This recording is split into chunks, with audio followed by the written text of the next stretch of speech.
Good morning. Good morning. Hey, Morning. Sorry about that. I had a hard time getting signed in this morning for some reason. next meeting's in person, right? Yes, the next meeting's in person. No more of this hard time signing in.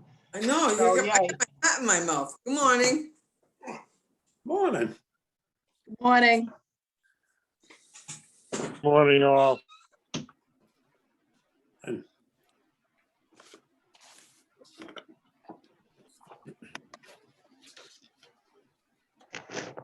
Perfect. Roxanne, good. Let's see, we have 1, 2, 3, 4, 5, 6, 7. We have a quorum.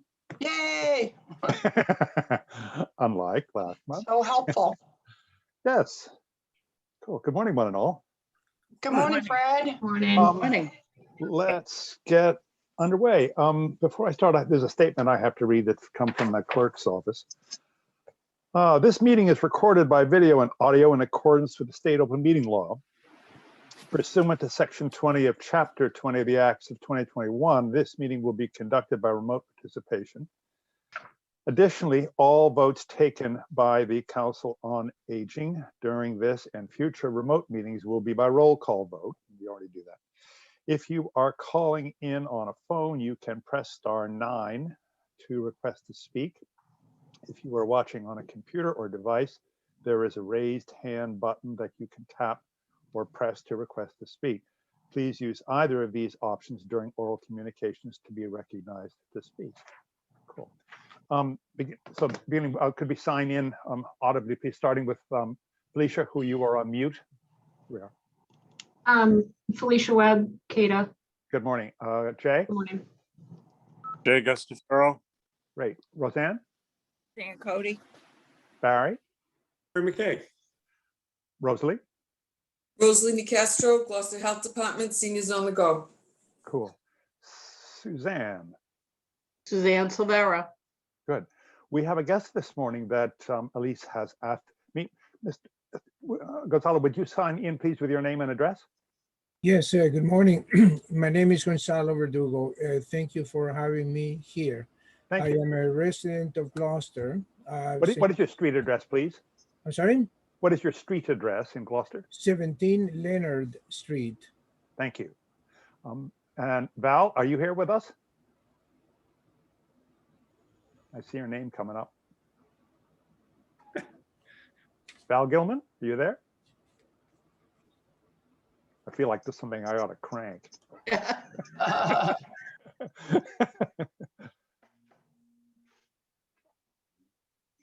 Julie Sassner-Smith, you are here as a guest. Would you sign in, please, with your residence address? Hi, my name is Julie Smith. I'm at 20 Leonard Street, across the street from Gonzalo. Oh, wow. Hi, neighbor. And your and my ward representative is trying to sign in at some point. Val, are you here yet? Okay, well, but we have to keep moving. Let's see, starting off, please, with we have approval. Oh, by the way, Elise, have you got the handheld recorder running? I do, yes. Cool. Okay, that's Finally getting in the habit, Fred. for our recording secretary. We have approval of the minutes of May the 4th, 2021. I sent a copy of those around. Val. Good morning, Val. Hey, Val. Motion to approve the minutes of May. Second. Who was the second, please? Barry, thank you. Any further discussion? All those in favor say aye. Aye. I suppose that has to be done by roll call. Oh, boy. Felicia? Yes. Jay? Yes. Roseanne? Yes. Barry, yes. Rosalie? Rosalie, you're on mute. Yes. Suzanne? Yes. Val, do you vote on minutes? We've lost your audio. Well, I vote yes, and they pass. Second, we have the minutes of June 8th, 2021. Is there any additions, subtractions, or changes? Hearing none, may I have a motion for approval, please? Motion to approve. Thank you, Barry. Is there a second? Second. Thank you, Jay. Is there any further discussion? All those in favor say aye, starting with Felicia, Yeah, aye. Barry, Aye. Roseanne, Aye. Jay, Aye. Rosalie, Aye. Suzanne, Aye. and I say aye, so that passes. Cool. Let's see, next on the agenda for our guests, we have something called Update on Board Members' Activity. This is for subjects that are not on the agenda that are of interest to us, that are of interest to our various board members, of how they've been spending the last month and what comes up in their minds as being something they'd like to share with us. Could I start with Felicia, please? Kata and myself, we've been somewhat busy. We launched that Kata On Demand service in April. That's the on demand that you can reserve through your phone. That's going extremely well. We're averaging over 70 trips a day, which, Oh, yeah, Oh. way, let the record show tumultuous applause. Yes. way more than I thought. That's I was hoping excellent. I was hoping for 60 by the time like we ended the year. So it's going very well. We're looking at ways to tweak it. And I sent at least some like a how-to for people that are not as familiar with how to use a smartphone, on how to make the reservations. We dropped off some hard copies on that. I'd have to go query the information to see if how many people have marked themselves as a senior, so I can see how many seniors are actually using that service. Yeah. I think if they're familiar with a smartphone, they'll be okay, but if they're not, it may be more difficult for them. And besides that, we've just been getting our summer services up and running, and we redid the website. Wonderful. Nice. So that's all we've been doing. Good. Oh, Yeah. Let's see, we've lost Jay. Could we move to Roseanne, please? Nothing this month, Fred. Just Okay, kind of hanging out. good. Jay, you are back. What's on your mind, please? Yeah, I'm here. I've been here actually. We lost the visual. So I had a chance to check in at the brew pub we were looking for some tables and whatnot, and it all went out at auction. So that was a no-go. Okay, That's all. cool. Thank you. Barry. Just one issue, a very topical issue. I don't know whether everybody else has been following the issue of Beverly Schottenstein.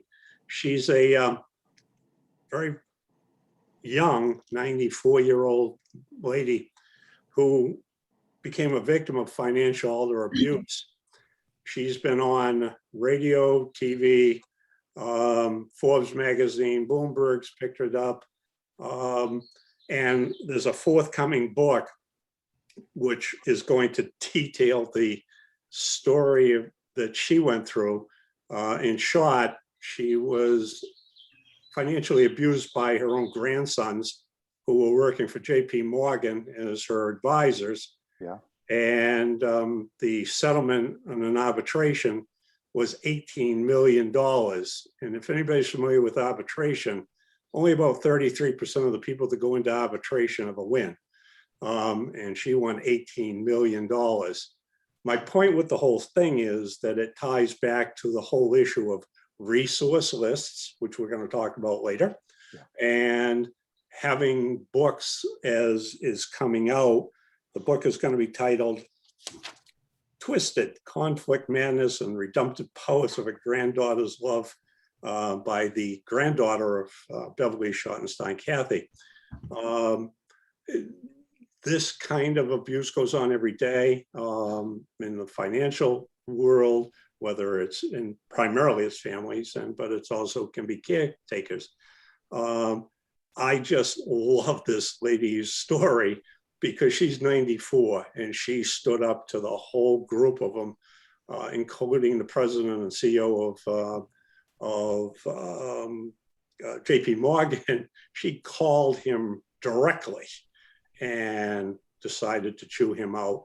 But when that didn't work, went to arbitration, won $18 million. So my point again is topical issues like this can fit very well into our resource directory and the resources that we provide to citizens on our website. Fabulous. Thank you, Barry. Rosalie. Good morning. Good morning. So on July 15th, we'll be working with Senior Care at the farmer's market, starting to pass out the farmer's market's coupons. Yeah. So that will be at the farmer's market. On the 21st, we'll be working with Senior Care and Elise and many volunteers. Roseanne will be working with us also. And we'll be passing out farmer's market's coupons at the Gloucester Housing Authority buildings. The bus, Seniors on the Go, we have been bringing people to the farmer's market. It hasn't been that, the attendance hasn't been that great. I think the seniors are waiting for their coupons. Other than that, all's going well. Cool.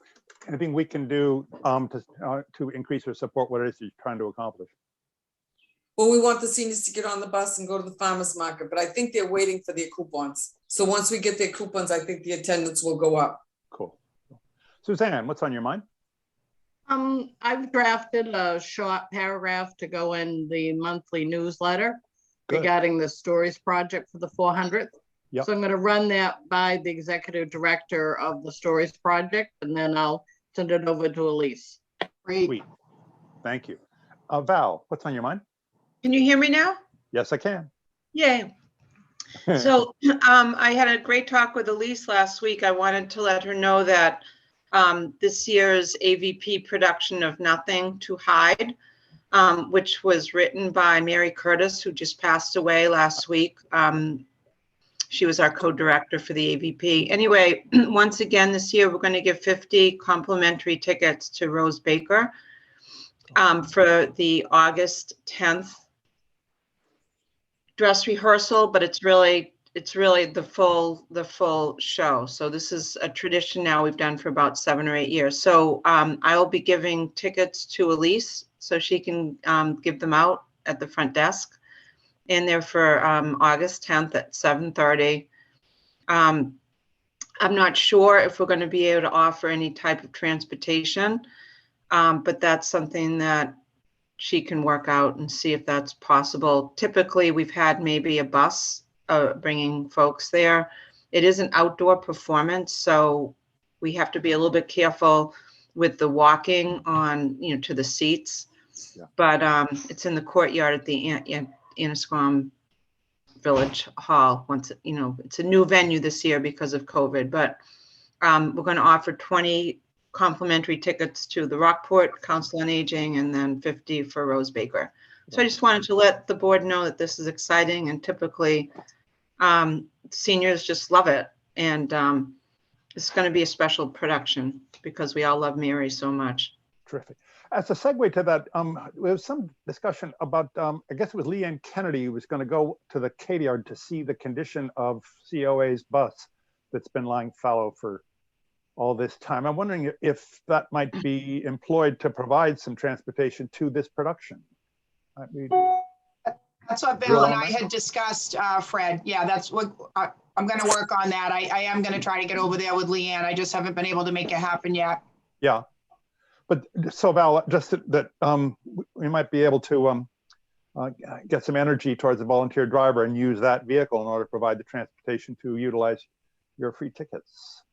That's great. And if I could donate a stipend to help, if that makes a difference, I would be happy to do that. This is important for our Annisquam community, and I think Rose Baker folks have really enjoyed being able to see something that normally the tickets are $35 this year. Yep.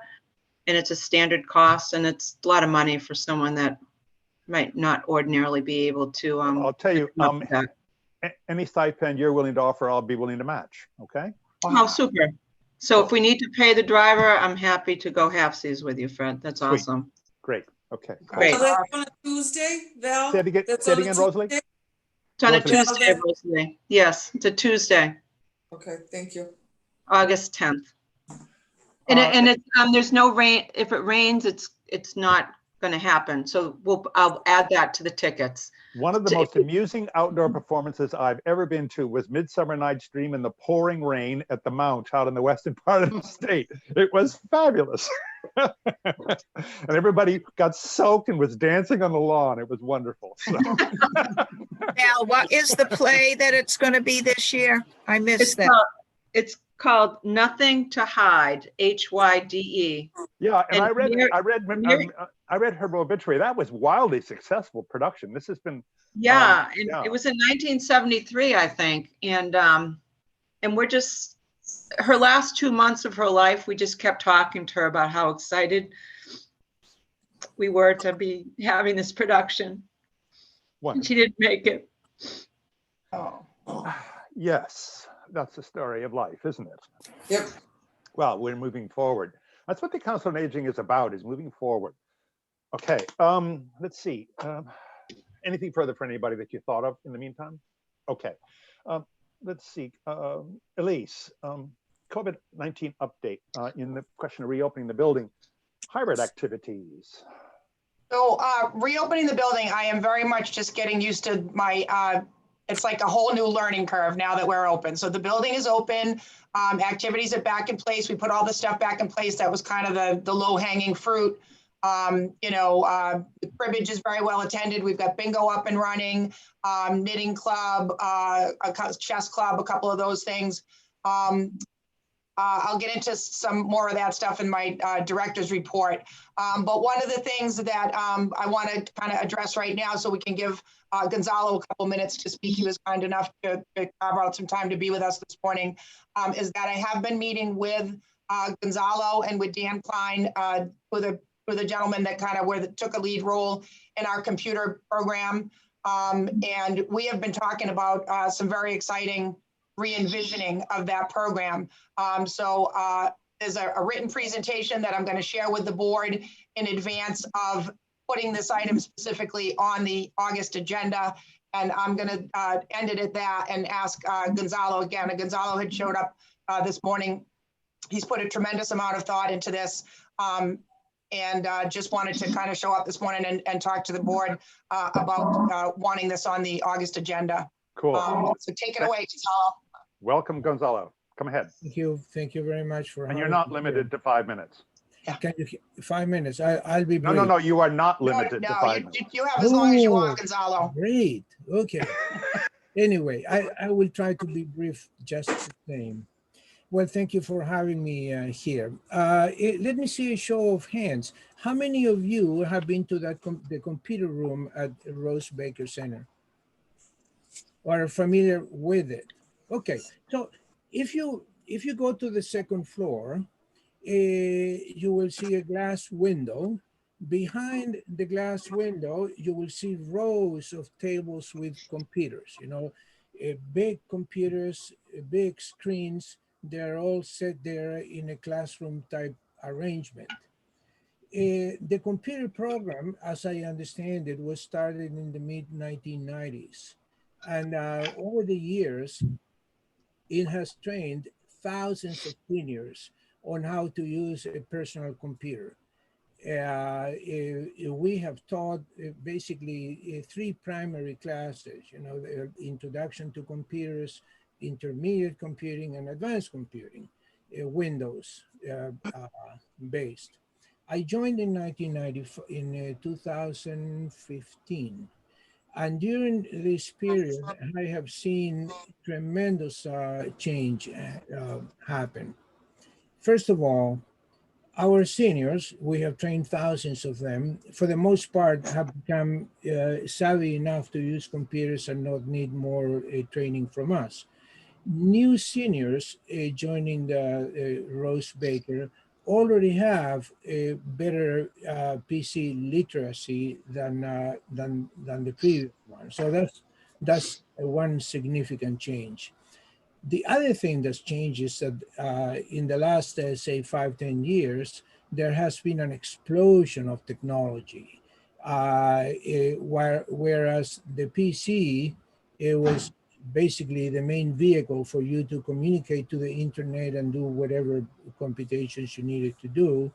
Now you have cell phones, you have tablets, you have technology everywhere.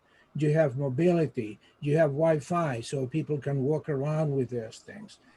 Accordingly, we have been experiencing a surge of demand for other kinds of training, other kinds of support. people are coming to us not knowing how to use a tablet or a cell phone. There is this government program that gives seniors free cell phones, which is a wonderful thing. However, they don't give them any training whatsoever. So they show up to us, they don't even know how to turn the cell phone on. So we need to adjust, and we need to start serving those needs. And we are no longer able to sustain classes where you have 10, 15 people that are being taught the use of a PC. And it's more and more people coming in ones and twos, knowing to how to use a certain feature of a tablet, how to use a Kindle reader, and so on and so forth. So we have been shifting towards more one-on-one training. There has been an explosion of demand. Our seniors, our volunteers in the meantime, very dedicated people. They have served us very well for the last 10 years. They're not getting any younger. I guess I am the exception, but you know, everybody else is getting old. Wait a minute. Yeah, right. Exactly. So so we are having a tough time keeping up with that demand. Yeah. But the classroom is fixed. So you go there, the rows are still sitting there. You still have the big screens. And what people need is to sit next to you with a device. There's not even enough desk space to do those things. We have been experimenting with other programs. We have done, we did before the closing, we did a virtual tour of Sicily. Basically, what we did is we polled a number of seniors from Sicily, of course, and they brought us their pictures. We added our own content. We put video. We wove all this, and we gave a tour of a virtual tour of Sicily, narrated by some of the seniors. Very well received. Tremendous amount of effort. It had to be done in a different room because this room doesn't allow you to do that. We've been teaching other things. We've been conducting a very successful group focusing on genealogy. Based on the interest of some of our volunteers, we did a course in geology, nothing much to do with technology. I've been discussing with Junie the possibility of doing virtual tours of famous museums in the world. You go to the Louvre, you know, there's an amazing amount of material, you know, that could be presented to a number of seniors interested in art, and you know, narrated by someone with expertise. So basically what we're looking at here is a significant shift in the way the quote computer center operates. We no longer find the current arrangement useful. We have to get rid of those tables. We have to get rid of those heavy computers. We have to have PCs.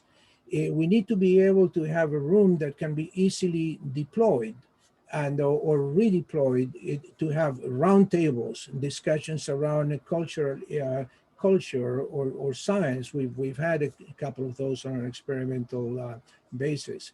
We could dedicate a corner of the room for people to communicate with their friends and family in Italy using Zoom or Skype or whatever. There is a significant interest for a digital photo club, for instance, so on and so forth. So we have this vision that we've been discussing with Elise, of basically offering technology, still teaching technology. So we still need to help people use their cell phones and so forth. But now begin to use technology to convey art, to convey science, you know, to put people in touch with the rest of the world.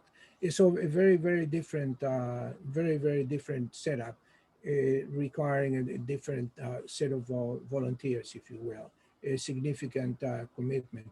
I don't think the investment would be horrible. it will be somewhat significant. I should point out to you that over the years, the program that we've been running has been self-funding. Essentially, people that come to our program, to our classes, or have one-on-one training, we tell them, look, if you like to donate money to Rose Baker, and if you're able to, of course, we will be very glad to accept your donation. Otherwise, we will do it for free. So we have a number of people who are willing to donate money. We have a kitty. Can I mention this, Elise? Yeah, well, yeah, because we do have members of the board who are liaisons to the Friends, Gonzalo. Yeah. So, yeah. So there is a kitty somewhere, with about $6,000 or $7,000. We used to renew our equipment to buy software licenses and so on and so forth. That's our vision. There is significant work that would be required to move this thing forward.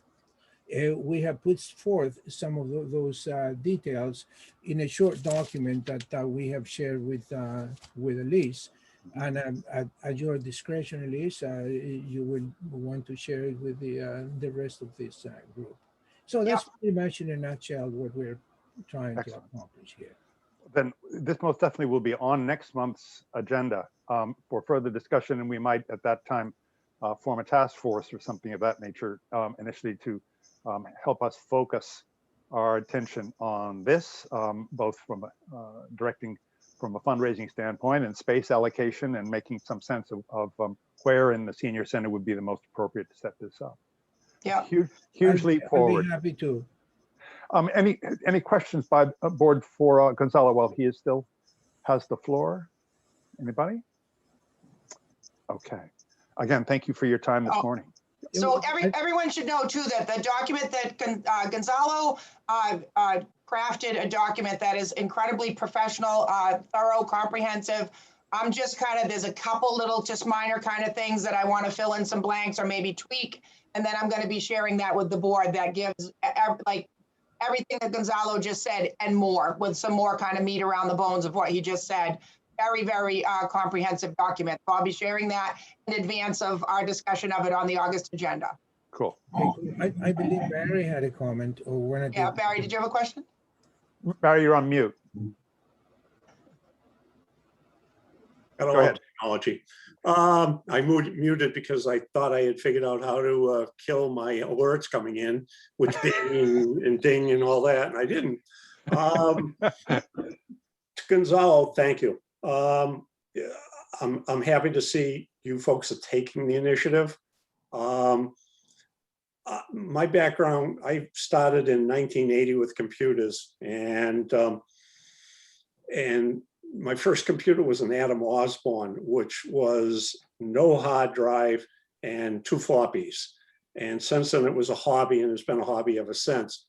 I got my son into it, and he now works for Apple. So this is a very topical issue to me. 40 to 60% of the computers that are out there are Apple. And when I know that there's a PC world, and I know that there's an Apple world, but as you pointed out, there's a world of cell phones and communication through Zoom and all of these new technologies.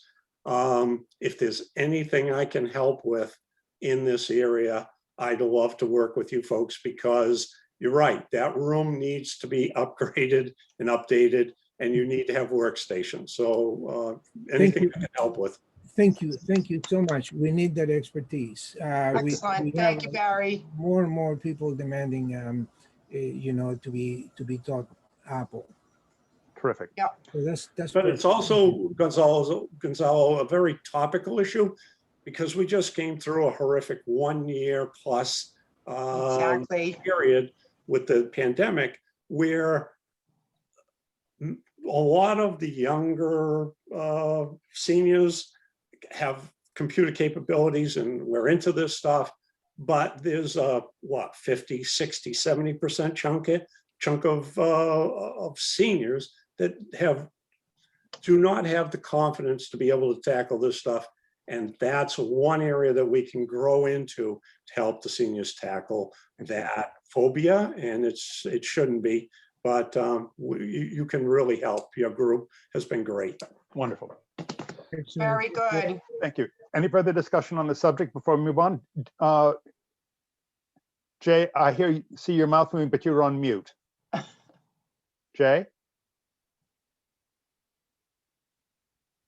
Jay? You're on mute, Jay. Elise, can you unmute him? I can ask him to unmute. Wait a minute, I'll try. So, You see, Gonzalo, what happens here? yeah, we're excited that we're going to be back in. I have a little refresher. We'll be back in person next month. Thank goodness.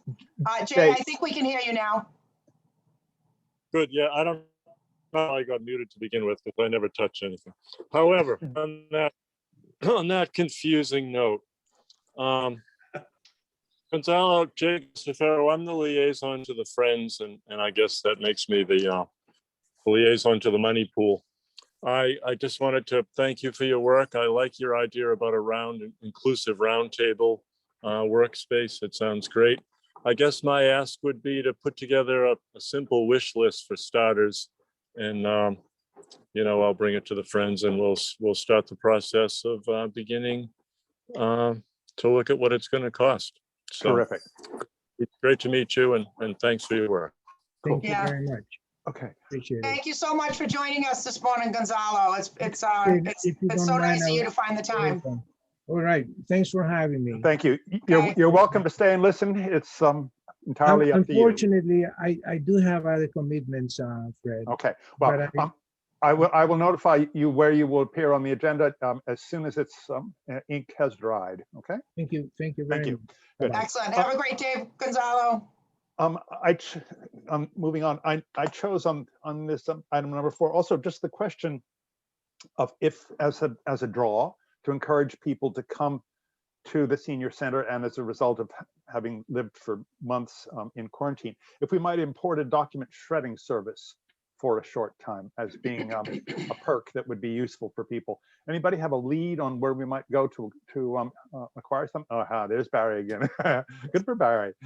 The center about a year and a half ago did a shredding service. It's through AARP. AARP provides it free. You just provide the site, they provide the vehicle. Oh, They come in and shred as much as you want. wonderful. Wonderful. Thank you, Barry. That's incredible. I had no idea, Barry. That's awesome. That they'll That's do why it we for have these free. meetings. This is wonderful. It's Great. cool. Okay. Well, I took advantage of it because it was our shredding service, but I had 2 whole boxes full of stuff I was desperate to get rid of, and the closest one to us is Salem, where you can go up and get rid of it for nothing. But again, you got to drive to Salem, you got to know where it is. Okay. It's on one of the back streets on Jefferson Ave, and again, it's great. Wonderful. Good. I'll reach out to them. Thank you, Barry. Any further comments on this subject before we move on? Okay. Val, No, yes, Fred, please. very briefly, I just wanted to comment that I took advantage of that. And there are rules which are real simple to follow, like you can't have staples and stuff like that. But Yeah. it was really great. It was very well received, and a lot of people thought it was awesome. So Wonderful. It's free. It's awesome. Cool. Thank you. Okay. Let's see. Under old business, Susan is not here today. Barry, have you any update on the internet communications resource guide? Well, on the resource guide, the last communications was Elise and myself, and I CC'd you and several others. Elise, you had gone to the mayor. She had asked to add 3, which is 3 additional resources. They were, if I can find my sheet of paper again, she would love to see the SHINE program listed, the Addison Gilbert Hospital SAU, which is the senior adult unit, which has grown over the past couple of years. That's Shirley Conway's program. Is that right? Yes. Shirley Yes. Conway's Yeah. program. First rate. Shirley and I worked together. Shirley was one of the first administrative assistants to the mayor in the city. And I worked under her, with her. And she then moved over to Showcliff and then up to the SAU. She's incredibly talented administrator. And she's doing great up there. So that one should be listed, no problem. And the other one was the 1-800-AGE info hotline, which is a state hotline for senior resources. Interesting, last night I went out to the resource list, to that site, and they have now transitioned to mass options.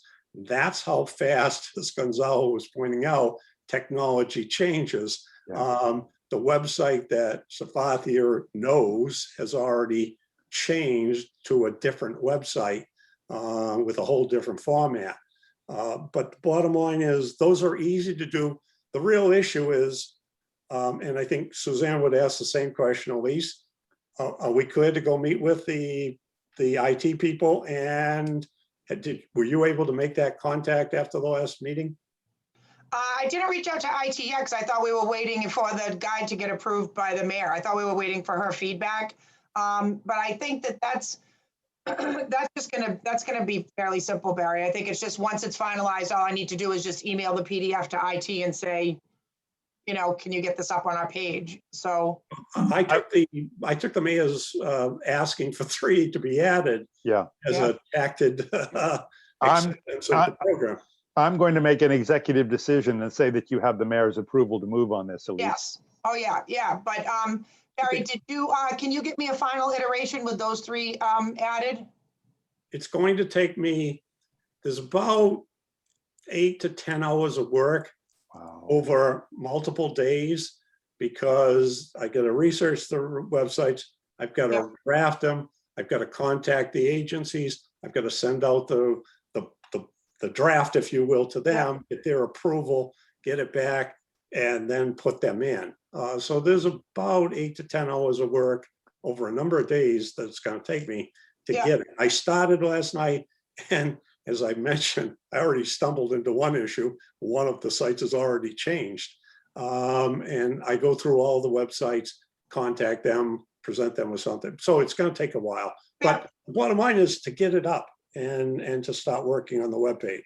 Yep. Barry, did you try calling that 1-800-AGE info line? No, or did you just go to it as an online resource? I went on an online resource because calling, they only operate 9 to 5. The phone line does? Yeah. Huh, wow, okay. Well, and that I got right from their website. So my point is you have to do the background legwork on it to see what they are. And they have a very specific focus. I was kind of surprised because I opened up their website. Their resources are not much more than what we had on the first iteration, or the iteration that's ready to go for the senior, for us and Senior Center Resource Directory. Okay, I added also in this section the smart choice at the open door as being a resource to be added. Have any of you checked that out? It is amazing. This will enable people basically to visit the open door online and place a grocery order similar to what Peapod is like. Then it'll either be available for pickup or in some instances also delivered to people. So it's virtual shopping. It's just that board at the open door. There's something else. It's just stunning how far ahead thinking and how enabling they are. It's just wonderful. So that's the latest iteration. And just to, you're looking for a high, just have a look at that webpage, but it ought to be included in the resource journal. Okay. Well, we do have the open door in the resource directory, but that has already gone in after we built the wording and got approval from Julie LaFontaine, the director. Right. That's how fast things move in this technological world. Right. So this is their latest iteration, and it's fully funded, of course, which is again the way the open door works. They don't offer things until that. So that's all set and it's up and running. Elise, do anything further with the virtual senior center on channel, what is it, 67? The virtual senior center on channel 67 has been getting a little bit pushed to the back lately with us being open, and it's a collaboration between the 3 Cape Ann, excuse me, the 4 Cape Ann Councils on Aging, and the other centers are still like, trying to get open too. So that's a little bit in the background. We did Okay. manage to get some, we still are focusing on it though. We've been trying to do things with a combination, pick this up and bring it home to sit and watch a thing and have them kind of go together. So for Fiesta, for the Thursday that would have been Fiesta Thursday, Yeah. we did Italian sandwiches that Senior Care let us offer seniors, and they signed up for those. We had 32 people sign up, and then we had some old Fiesta programming that we had show at 1 o'clock on the Virtual Senior Center channel. We got some some footage for an old show that Jennifer Lee had taped for an old previous Horribles Parade. Just kind of seeing everybody out in front of the senior center and stuff for the Horribles Parade, and she got that up right before this weekend. And we are working on. Senior Care will be having a nutritionist that Jennifer Lee will be taping. We'll be talking about different kinds of protein, and we're going to have some kind of giveaway where we have people come down and pick up, something that will thematically go along with the protein discussion. Good. So yeah, that is still going. It's been, it's kind of an afterthought with me a little bit lately as the Virtual Senior Center, just because there's so much. Going on that isn't virtual, that's in person now. So Yeah, I'm wondering if one of the other senior center directors might take the lead on this to lighten your plate a bit. Well, they're all kind of pitching in. Although I got to say, the last Virtual Senior Center meeting, we were missing Essex and Manchester. It was just me and the people from Senior Care and Diane from Rockport. Jennifer Lee's been incredible. Our videographer that we have on staff here has been great about that. And Diane did offer, she said that she had spoken with a couple of her exercise instructors about being filmed and that they were okay with that. Okay. So we're going to be getting some additional exercise opportunities up on the Virtual Senior Center as well, thanks to Diane and Jennifer Lee getting over there to record the stuff. Okay, well, I don't want to push it, but I would encourage you to offload things if you see an opportunity, just because the broader the spectrum of official support, the more likely things are going to succeed. Okay. Right. Okay, Right. Thank you. Anything further on the subject before we move on? Okay, let's see. The soup and salad bar, the reopening of Rosie's Cafe. Elise? So I had a great meeting with the Open Door a couple weeks ago, and we talked about kind of reopening Rosie's Cafe and actually reopening the entire congregate meal program. So we're trying to get back in the fall. We're trying to get back to the point where we're, offering lunch every day to as many seniors as want it. The Open Door is not comfortable with the salad bar right now for a number of reasons. So they want that to wait until the fall when we kind of go to that plan. So yep. we came up with a bridge plan to get us between now and then. And the bridge plan is that what we're calling it Rosie's Picnic Cafe. And it's a brown bag lunch that we're going to do on Thursday. We're offering seniors for free. I think because we're offering it for free.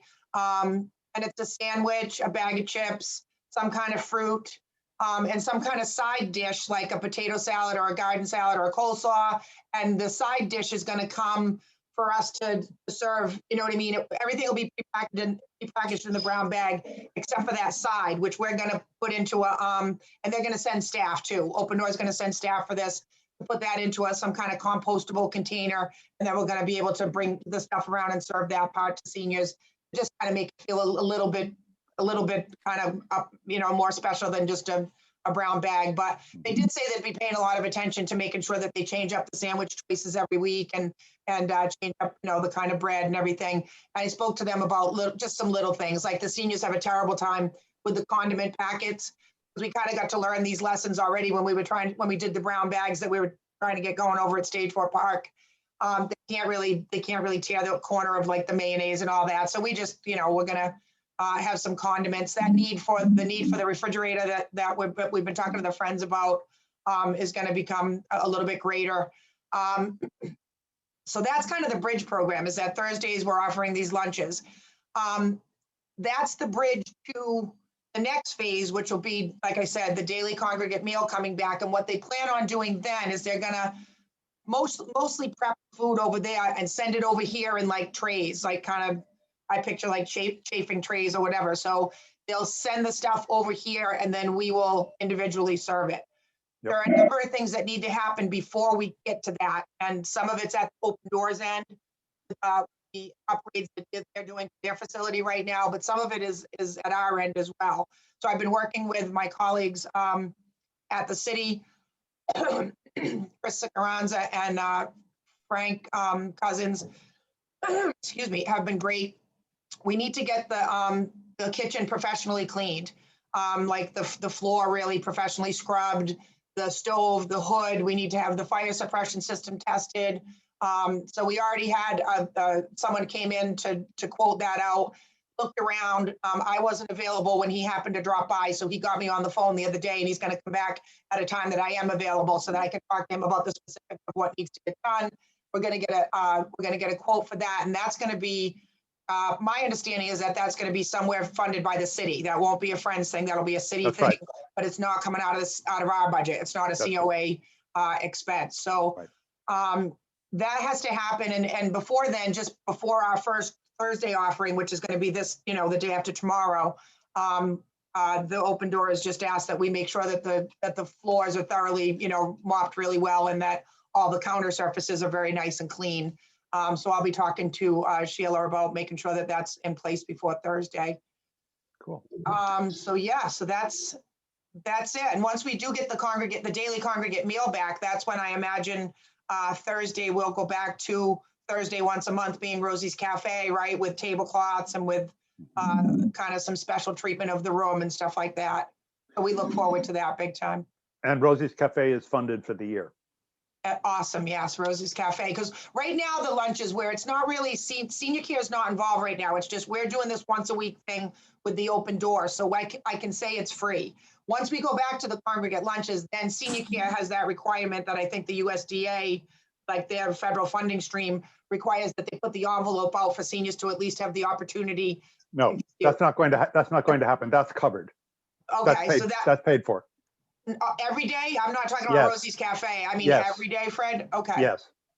Okay, I think they have to put that envelope out. They can Nope. put it out. No, that's okay, good. I'm glad to hear that. But the last conversation I had with them, so I'm due to meet with Paula to get some more into the details of how it's going to work out. Once senior care is kind of the go-between, once we're back to the daily congregate meal. Right. So. I have a Rosalie. question. Rosalie. So on the bagged lunch, so if they have a bagged lunch, let's say for instance, it's a tuna salad. So it'd be tuna salad, chip, and potato salad. Yeah. So it's just one sandwich for the day, right? You wouldn't make like 12 tuna, 2 cold cuts. It'd be just one sandwich for the day. It's And just one. would the bags be dated? The bags, I will ask that they date the bags. That needs to happen, Rosalie. Thank you. Yeah, Okay. the bags do need to be dated. The seniors are going to sign up for it. They need the count at the Open Door by the end of the day on Tuesday. And I'm pushing them to please let us know.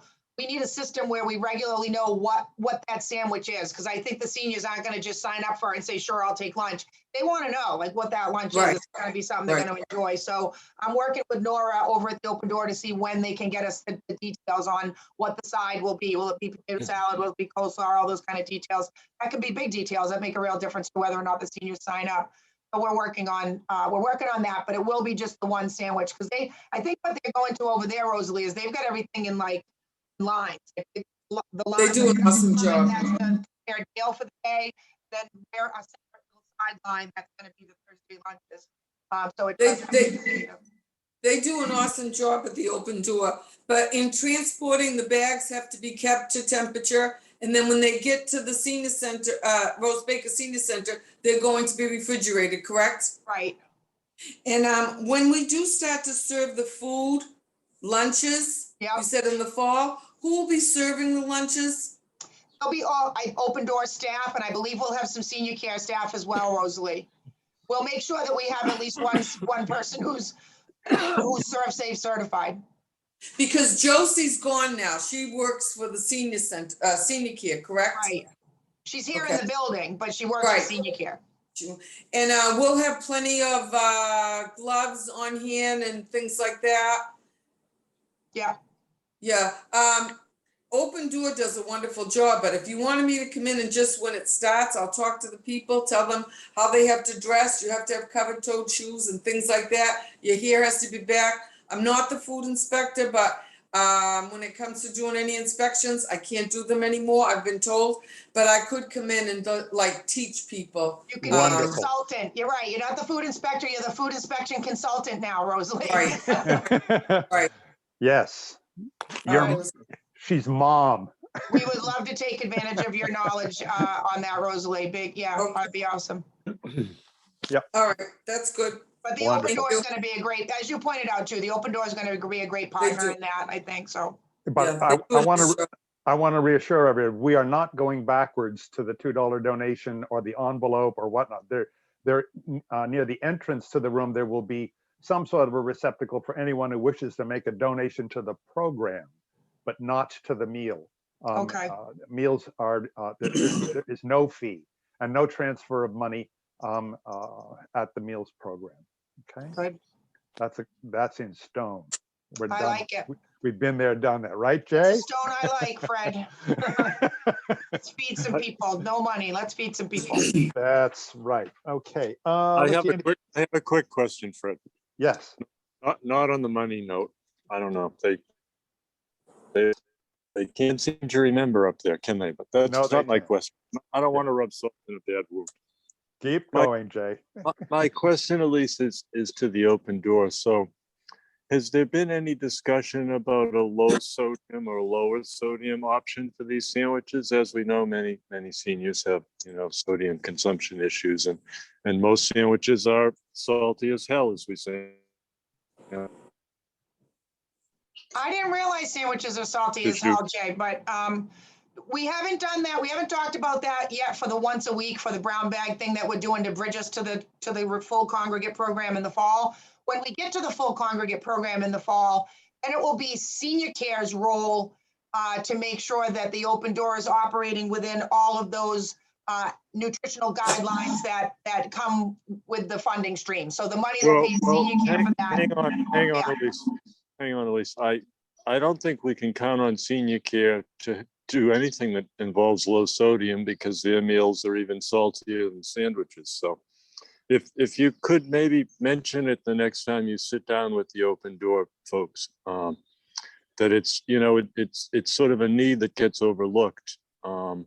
Certainly in food the open door serves there, I know they're concerned about making it taste good and look good, But I think if they were made aware of the population's need for low sodium, they would incorporate that in because that's how they roll. It's what they do. But maybe it just to be brought up and discussed. A component of the funding for Rosie's Cafe is the services of Open Doors dietitian with exactly that thought in mind, Jay. Great. I think it's just something that always seems to fall through the cracks with these meals. Yeah. Flavor is often confused with salt.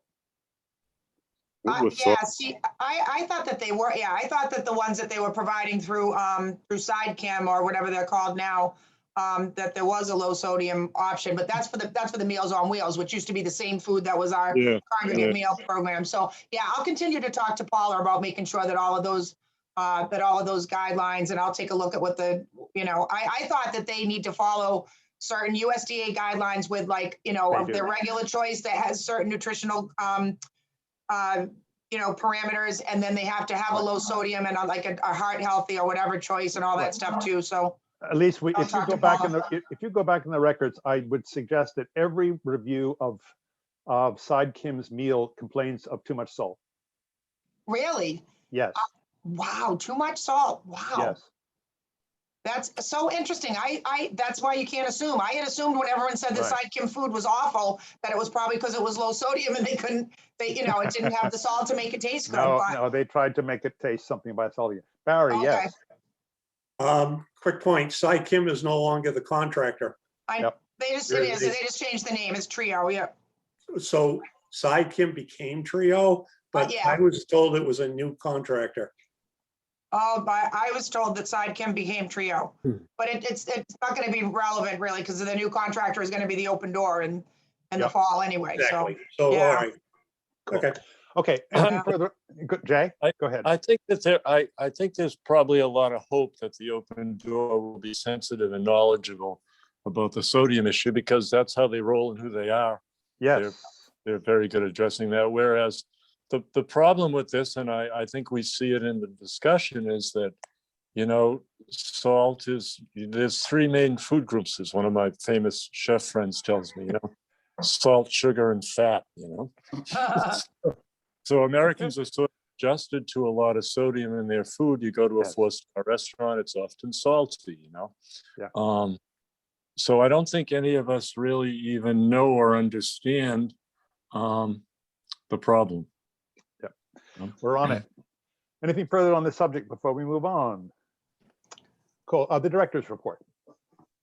The director's report, a lot of what's going on, we've kind of hit on here and there, but Good. I did want to say, Fred, that on my director's report is that another thing that came from that meeting with the Open Door, in addition to talking about, you know, the bridge to getting the full congregate back up and running, is that we did talk about that Smart Choice program, and the Open Door is going to be sending a representative down here. I need to kind of get back in touch with them to work out some of those details, but they're going to have somebody come down, perhaps, you know, regularly scheduled to work with seniors to teach them how to do that, or if it's a senior that really doesn't feel like they really are gonna grasp it, to really sit maybe and do it for them. We're also gonna kind of train the trainers too, so that Ann and I both, you know, can help seniors to sit and do that.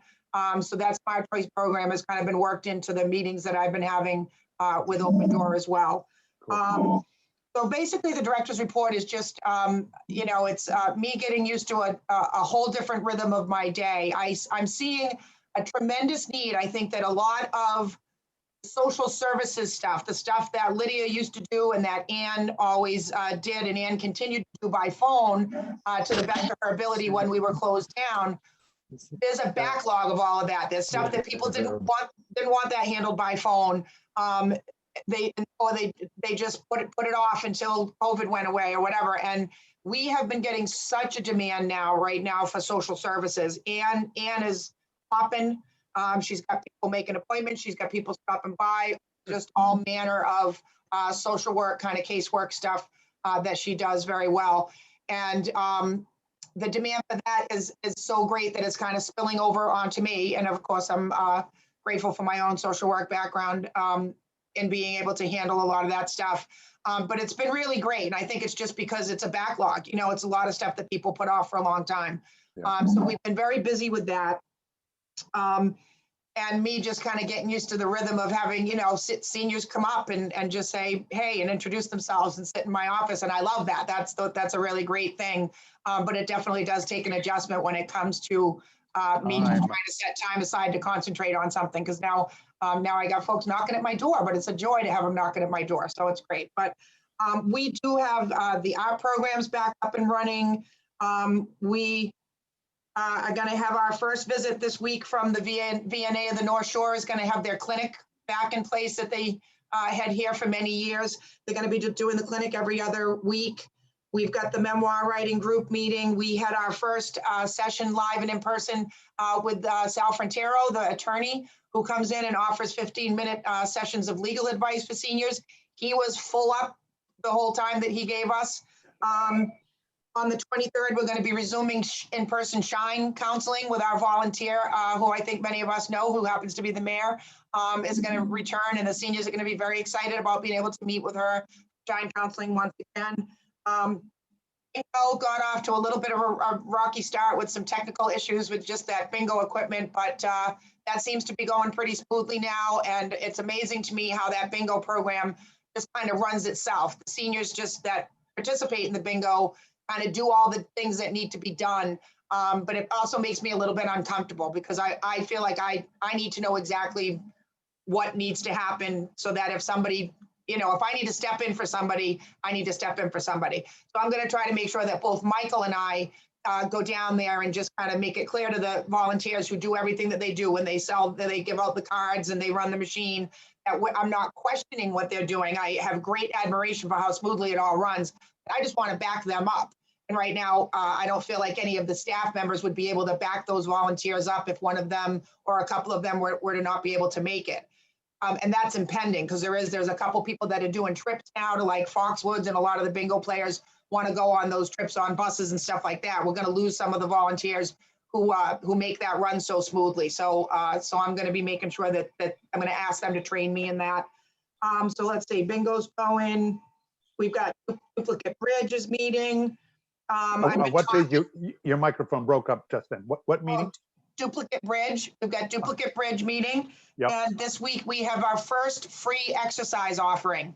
Carol Palazola is going to be teaching a free arthritis exercise class at 1 o'clock on Wednesdays, which unfortunately was the exact time that the Mahjong group wanted to meet. We had some ladies that Roseanne let me know about who have been playing Mahjong at someone's house. They were interested in doing it here instead. And I said, that would be great. But it's just such a fascinating looking game. I asked if they could also maybe offer Mahjong lessons maybe once a month. So, they get the space in the yoga room to sit and play their game. But hey, let's just really cool, fascinating looking game for some other folks maybe once a month. So we're trying to work out the details to that, which I think is super cool. I would like to learn to play Mahjong myself. It looks wild. It's very strategic from what I understand. That you might combine also, there are a group that play Mahjong at the library. Oh, really? Good to know, Yep. Fred. Yeah. Oh, we're also trying to put together, we're trying to do these kind of cross-pollination kind of things. Manchester had a group of seniors who are going bowling down at the Cape Ann bowling lanes. They set out aside some time in the morning for just those seniors to bowl, and they want some of our seniors to join them. Those Good. folks from Manchester figure it would be a lot more fun if they had more people too. So we're trying to see who's interested in maybe going bowling. I am working on, let's see. I am working on trying to see what I can do about getting the bus going. I just need to find a minute for that to get over there with Leanne. Leanne and I have discussed it a couple times to just start the bus. See what needs to happen. She's under the impression that it's going to start right up and it's ready to go. I think somebody at Ada told her that, Felicia, is that the bus is okay over there, but we want to go over and just have a look ourselves. Felicia, is that okay? Oh yeah, the bus is fine. The guys take it out every once in a while just to keep the battery charged. It's Wonderful. nice. Okay, Thank cool. you for that. Yeah. Good. And the big thing is just that to be quite honest, I don't know how to say this more tactfully or in a way that makes myself sound a little better. So I'm going to say this and hope that I don't sound too bad. I'm kind of drowning a little bit. We really need to get that other role filled. The hiring committee, that is the agenda item right now for me. That's the agenda item, because we need to figure out, take a vote on who the hiring committee is going to be, and get interviews happening with all due haste, because being down by one person when we were closed was one thing. I felt that many times, being down by that person. Now that we're open, being down by that person is just like, especially where there is just, like I said, this backlog of stuff that people have been waiting for. So that's going to be the agenda item that I'm really looking forward to most. So yeah, does anyone have any questions about the director's report? Nope, Rosalie, you're on mute. The exercise class do you have a limit on how many people can participate? Not yet. We're going to see how it goes, Rosalie. And if it outgrows that yoga room, we might need to find a different space for it. But right now, I don't think we're going to rub up against a limit. We're going to see how many people show up for it. And I'm glad you did ask about that. We're also, I'm playing phone tag with the person at the Addison Gilbert Hospital who is now filling some of Grace Numerosi's old responsibilities. I want to try to work with them. They had provided us with a program called, I think it was called Enhanced Fitness, that did a lot about strength and balance, kind of fall prevention, fitness, but with a kind of a fall prevention angle too. And they provided that free of charge completely. They sent a person over that taught that class, and it was very popular with the seniors. So I've been playing some phone tag, and hopefully that's going to be the next exercise offering that we're going to get up and running, and that'll be free as well. And quite some time ago, when I first started last summer, Roseanne had put me in touch with somebody who was interested in teaching Zumba, I think Yep. as a volunteer. I think that Yep. was unpaid too. So maybe we can get some Zumba going, and I'm having a heck of a time locating the right person to speak to at the Y to try to get the aqua fitness classes going again. We've had quite a few seniors ask for those classes, and I'm trying to figure out who that is. So far with no luck. So I think my next phone call is just to the director over there to just kind of Right. talk and say, listen, I got to get this dealt with. Yeah, At least we've anything had on this that. conversation before. Yeah, You should be director to dealing with director. director. Right. Thank you. So I will get to the bottom of that, and hopefully we'll be having some of the aqua fitness stuff back online very soon as well. At least the exercise program, could that be a hybrid program as well? It could be, and I'd like it to be a hybrid program, actually. So the Zoom instruction that we had taking place on Wednesdays, we had a Wednesday Zoom chair yoga plus with Diana daily. And that was by Zoom, and it had a steady 12 to 14 people participating in that, which I think was great. Yeah.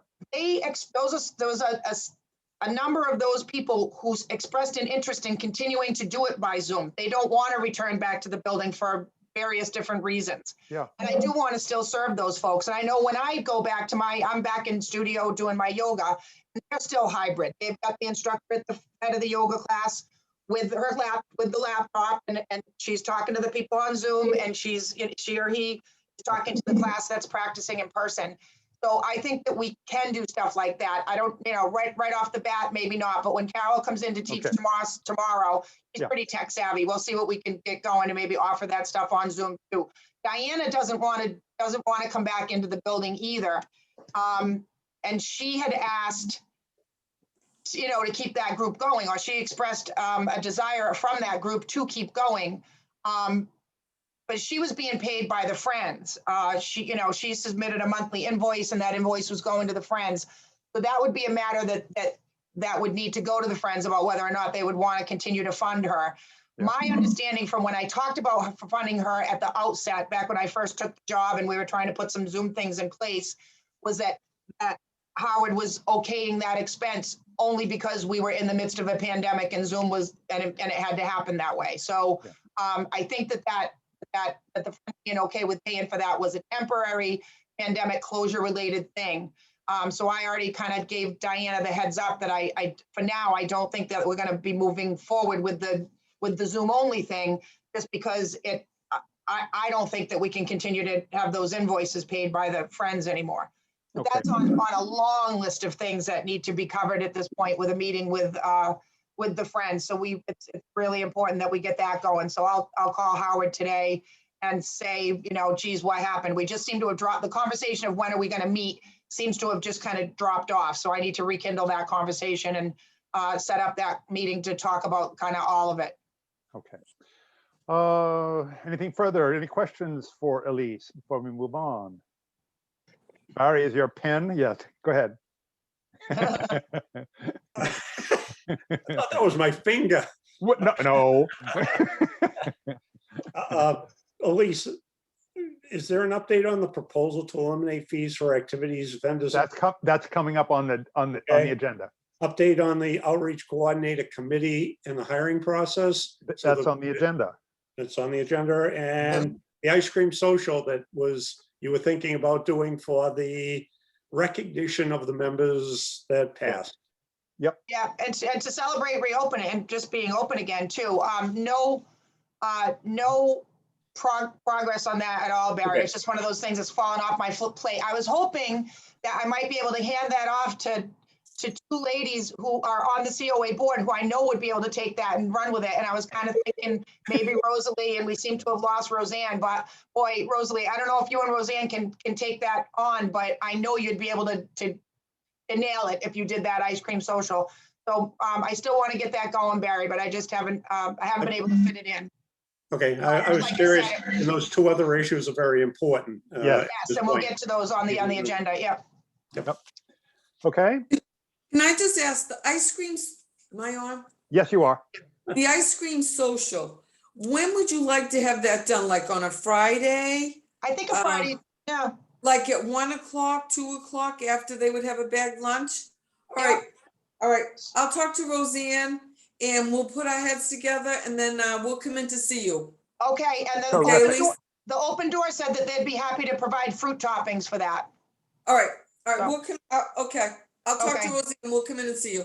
Awesome. Wonderful. Thank you, Thank you. Rosalie. Oh, Rosalie, always thank you. Boy, Hey. you're terrific. Okay, anything further on the director's report? Then Friends of the Council on Aging meetings, Jay or Suzanne? Su- Jay, any commentary from you as far as Friends of the Council on Aging meetings? Hang on. Are you, I can hear you, just can't see you. yeah. What's going on? All right. Well, I don't know if I have enough bandwidth for the picture. Just their meetings are timely and orderly, and they move along quickly. And I don't have anything significant to add. Okay, Suzanne, any follow-up with your discussion with Howard? I didn't follow up because I thought that you had a satisfactory discussion with them, Fred. You're right, and I did, and I'll report you to that in that Howard and I got to laughing because he admitted that he couldn't remember what he had for lunch 2 weeks ago, let alone a discussion that was long ago.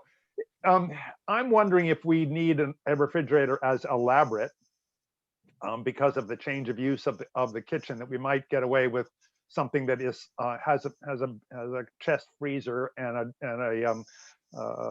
a decent top, and it might not have to be a Cadillac the way we were considering, because does seem that we are impressing the Friends with more and more ways for them to raise and spend money, and that we might be able to soft pedal the refrigerators. So we might even be able to buy a first-rate used refrigerator that would fill the bill. So but we would still be placing that out in the great room so that seniors would not need to go into the kitchen in order to be able to access a refrigerator. And we would need one with adequate space and whatnot. I'm having a meeting actually later today with Michael Hale to confirm their initial commitment to put in a hand washing sink in the same vicinity as the refrigerator, again, so that seniors don't have to leave the room and go either to the restroom or into the kitchen in order to wash up. So just kind of moving forward in all of that. Any questions on that particular subject before we move? Do you think we could ask for a donation, like if someone's remodeling their kitchen or something and they want to get rid of a fridge, if they could donate it to us? Could Sure. we put something like that in the newsletter? Very good. Good idea. I'll Thank put it you. on Facebook too, Rosalie. Yeah, you Great. never know. Great. Thank you. Good idea. Yeah, because it's often, it's also when people are moving, it's what they'd like to leave behind, because Right. it's expensive to move a refrigerator, often more expensive than the value of the machine. Cool. Okay. Let's see. Initiatives to benefit the Friends of the Council on Aging. Rosalie, you mentioned that you might be doing a fall plant sale. Is that still on your plate?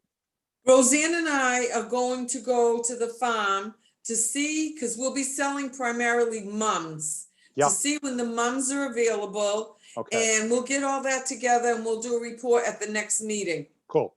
Thank you. The only thing I would like to do is the money that we make, I wish we could buy something instead of just giving it to the Friends. So we know, like, get the money. If we need a refrigerator, put that towards a refrigerator, just so we know where the money we make goes. That's coming up next on the agenda. Oh, good. Thank Yep. you. Good. Let's see, new business. We had a discussion last month, but without an agenda item. And I made a proposal that we should move that all programs, all process within the building be cash free, that no longer would fees be charged, and that money simply wouldn't exist, if you will, and that everything would be out of the house. That turned out to be a bit grandiose and complicated for the Friends because, first of all, when they began to get an actual look at the books that Lucy had maintained for them, they were surprised to find, that so many of our programs that did have money in them one way or another, either fees for service for the provider or admissions fees, whatnot, were being attributable to being programs that were being provided by the Friends. And there were some members of the Friends that got concerned about issues of liability and whatnot, and the complexity of the bookkeeping component that Lucy had put in a whale of a lot of time in order to manage all of that.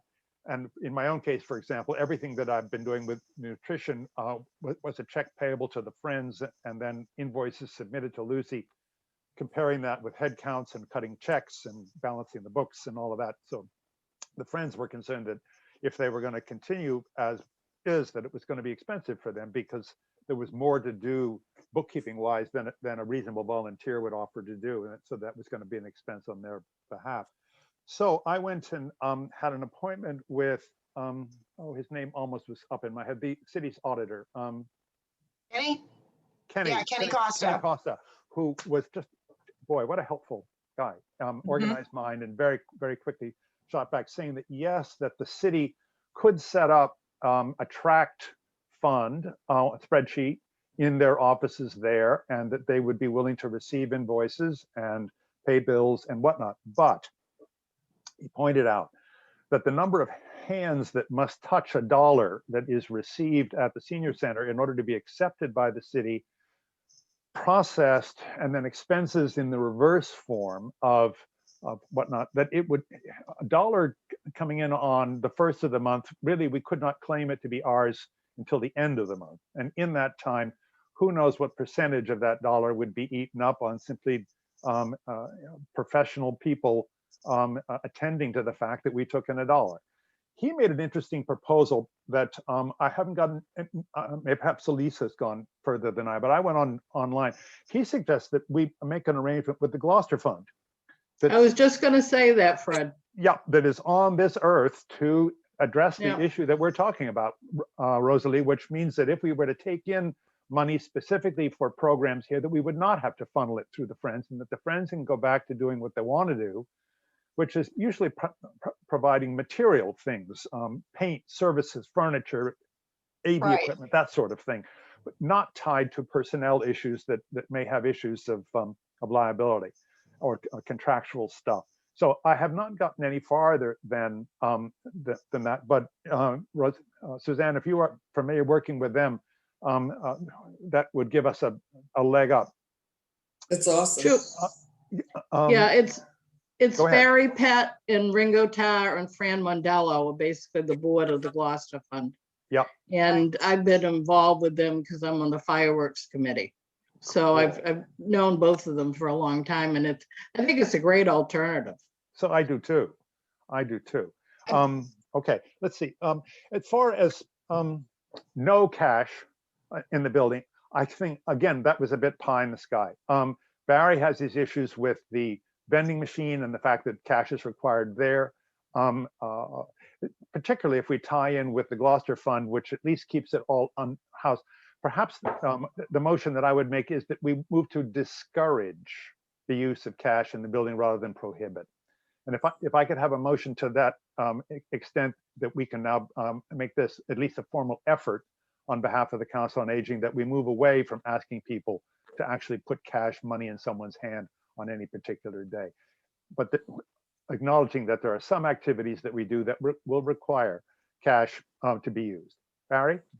I want to second that issue that you're raising of, we have to recognize that there is going to be some cash that is going to pass hands or come up with another a way of having services that are professional, provided, and then those people are paid.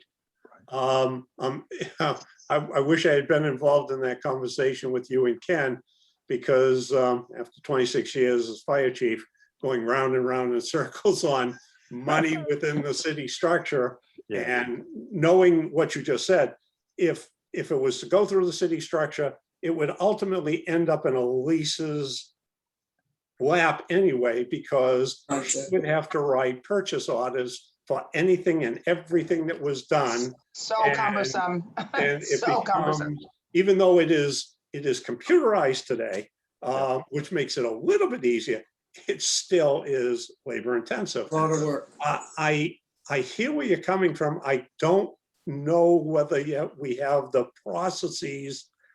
I think what I heard was there was a try to hand it to the Friends, and they recognized that you're looking at someone that's going to put in 20, 25 hours a week to track all of this stuff. Yeah. And so somehow we got to deal with that when you're dealing with programs and someone has to pay. And I'm a firm believer in, if a real good program comes along and you need to pay $50 or $100 or $200, let's say for one of the ACT type programs that we had come through earlier, so be it. But you're right, there has to be a mechanism for it, and who's going to do it. Suzanne, I'll ask you, do you think that the Gloucester Fund is going to be willing to get involved? Why not? I guess I think they would help if they could. I just don't know the amount of activity we're talking about, like Exactly. during I a don't month. think anybody knows the activity at this point, in the sense of how much is going to be. Is it going to be 25 hours a week or 2 hours a week? Well, 2 hours a week. I don't yeah, think it's gonna be that many hours a week. It's exactly. just- And also, I would like to echo the model that the Health Project uses in order to avoid cash in the building, where people come and provide services, understanding that many of the clients that they work with at the Health Project might become private clients in the person's private practice. And so that there's an advertising and promotion component by providing the service in the facility where it's understood that nobody can pay for the actual service. The uniqueness of that, we might be able to echo at least a hybrid version of that. Okay. Yeah, right. And that we make it efforts to publicly thank the people who provide services for free. That name and photographs and PR stuff is a concerted effort on our behalf, finding some other way to compensate other than cash. What I'm trying to avoid is the fact that perhaps many of our members who are visiting, who need the exercise program the most, have the least cash resources in order to acquire it, and therefore they have declined the service that they actually really do need because of the limited space that they live in and whatnot. And we had the real issue. I remember the numbers jumped so when we eliminated the $2 donation in the dining room.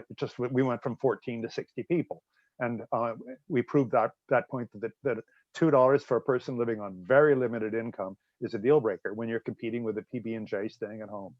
So I just want to extend that out. Well, Fred, go ahead. So it strikes me that you're speaking of apples and oranges. Probably. No, I support you 200% when it comes to providing our services for free, because people, can't afford it. And I understand that, being a working person, understanding the community we live in. However, that's very different from having access to petty cash to fund the ongoing activities when things pop up. And it's gonna fall to Elise, and I don't want to make more work for you, Elise, but you are the director, and I think that ultimately it's going to have to come back to you, whoever administers it. So you should be mindful that you want to have access to that cash so that when things pop up, you can pay for them. I think everyone realizes that cash is a pain in the neck, but sometimes you need it. Having said all that, we had a lengthy discussion at the Friends about this issue. And there's been a lot of transactions that happen in the day-to-day operations of the senior center, which Lucy took care of. Someone is going to need to tend to that, because that will make the center work efficiently. It's just necessary when you run a senior center to be able to pay people. Right. Jay, I think in my discussion with Kenny, I got a sense that we might be able to access labor force there, provided the person is not actually spending. That someplace in in between the arrival of cash and the departure of cash, that a skilled person would be able to help us from the bookkeeping standpoint, and that would be a much simpler operation for them to help with us.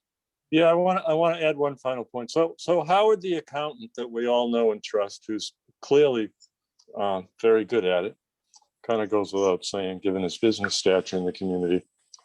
He thought we were talking, 30,000, that it's pretty much, you're going to need a full-time person if you're going to try and hire someone or sub it out. So let's all be mindful of the reality of the situation, because we're not going to, legislate it or talk it away. Someone's going to need to deal with the issue of cash there.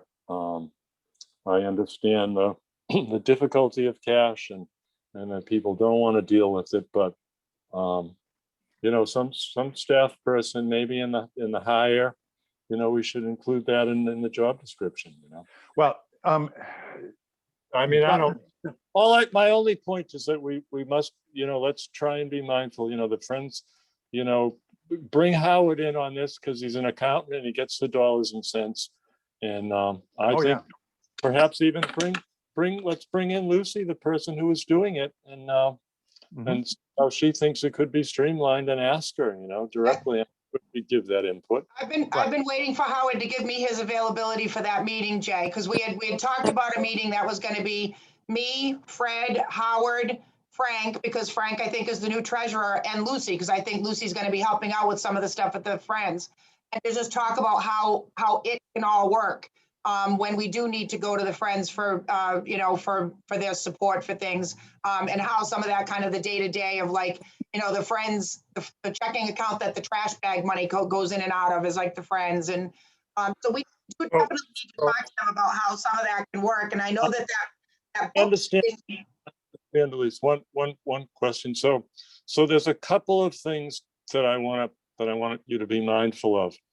So there's the political question of the Friends were set up to take the money out of the senior center because of state statute, and because the Friends felt many decades ago that you don't want to have the city have their hands on the money, because they'll use it for what's politically expedient and not what's on best for seniors. So there's that political question always lurking in the background, which is what the Friends were set up for, something that we should all consider and think about and be mindful of. And then there's the nuts and bolts day to day of who does it. So, I just want to give you a heads up that it might not be as simple, when you get to sit down with all the players. There's some thought that needs to go into what gets set up, and how that's going to play out in the bigger picture, politically and socially and all that. It's more than just worrying about what happens with the petty cash and who handles it, Right. Also, there's never been a request, to the best of my knowledge, of the city in order to provide any service like this, because the presumption has been that the Friends have been able and willing to do it all. The Friends weren't doing it. The senior center director was doing it. Exactly. So the city allowed that to happen. So. Kenny, yeah. Right, and it's legally not just, it should be mentioned that it wasn't supposed to be happening on city time. Lucy wasn't supposed to be doing the books or writing checks for the Friends or any of that stuff. I've been told by an attorney in a presentation by the Mass Council on Aging that was all like a no-no and shouldn't have been happening. So it's not going to be happening with me in this role now. So, right. But Kenny was open to any and all options, and perhaps initially we might start off with the city doing things until we can find a more viable alternative. Barry, yes. On a practical level, only dealing with the cash movement back and forth. Right now, I'm sitting on $250 in the vending machine. I work the vending machine when I'm done with this right here. I'm heading to the center because I've been told by Sheila that it's not working. So somebody has to look at that, and I'll tinker with that and see if I can make it work again. But the $250 I am sitting on is partly new receipts, Elise, because the center is open And from the money that you folks put into it yourself included, and that there was $250 right now that's sitting there. I have $223.86 worth of receipts, which will be tied to a memo, which will be tied to a spreadsheet, and to document what was purchased. And somehow I need to recover $223 to give $250. And when I go in today or tomorrow, it'll probably be almost $300 in there. So there will be a $50, if you will, profit, but we don't have profit. This is going to the center. Okay. It's going to the Friends, right? I think. Going right now to the Friends under the current system. I just need to know how I move money. It's a real practical. And that's what we need that meeting with Howard and everybody for, Barry, is to answer all those questions. How do we get the money to the Friends? How do we get it, back from them? But again, in trying to just set that meeting up, Fred, in speaking with Howard, my understanding, Fred, correct me if I'm wrong, is that in speaking with Howard, Howard made it clear that that was never had been his intention, that the Friends subsidize certain things like exercise classes, like we would charge $2 a person for exercise, and that would go into the Friends, and the Friends would pay the instructor, and like all of that kind of back and forth thing. That was never Howard's intention for the Friends. If the Friends took a vote at some point that they wanted a vending machine here, then we'll talk about that money too, and how that goes from you to them, and I don't know what it goes for. But my understanding is that the Friends have now expressed a desire to really be limited more to like things that I would consider like capital improvements or asset acquisitions, like maybe some of the new laptop computers for Gonzalo's thing, maybe some of the new modular tables when we need new carpet paint, all of that kind of stuff. They wanted to get out of the business of being so entwined into the programming and subsidizing programs and all that money that went back and forth.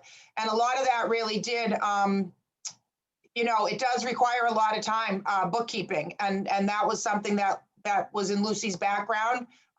She joined this organization, and kind of in an administrative role and worked, you probably all know, worked up to activities director and then up to director.